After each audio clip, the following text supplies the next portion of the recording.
আসসালামু আলাইকুম।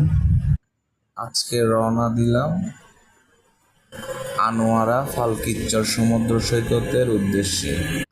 এখন আমরা যে রোডটিতে রয়েছি ওই রোডটির নাম হচ্ছে নতুন ব্রিজ সেতু। আমরা অবস্থান করতেছি নতুন ব্রিজ সেতুতে।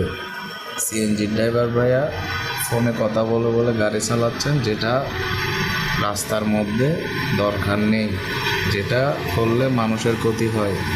যাক, আল্লাহর রাম নিয়ে এসে পড়লাম সমুদ্র দেখতে।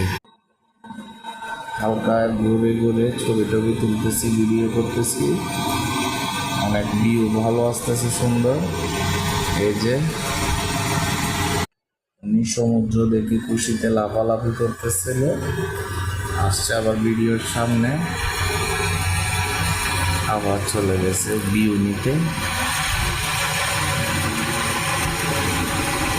অনেক সুন্দর একটি জায়গা, আপনারাও চাইলে ঘুরতে আসতে পারেন। লোকেশনটা হচ্ছে আনোয়ারা ফালকিচর সমুদ্র সৈকত। তারপর ঘোরাঘুরি শেষ করে জার্নি হয়েছিল, পেটে অনেক খিদা, তাই এসে পড়লাম মইজ্জারটায় পুরুষ বিরিয়ানি, আকাশ ভাইয়ের বিরিয়ানি খাওয়ার জন্য এসে পড়লো আমাদের বিরিয়ানি। অনেক মজার বিরিয়ানিটা, কিন্তু খুব টেস্ট ছিল, গরম গরম, খেতে অনেক ভালো লাগছে। সাথে অল্প কিছু পিক তুললাম, যেটা আপনাদের মাঝে তুলে ধরলাম। সবাই আমাদের ভিডিও দেখলে ভালো লাগলে লাইক কমেন্ট শেয়ার করুন। আসসালামু আলাইকুম।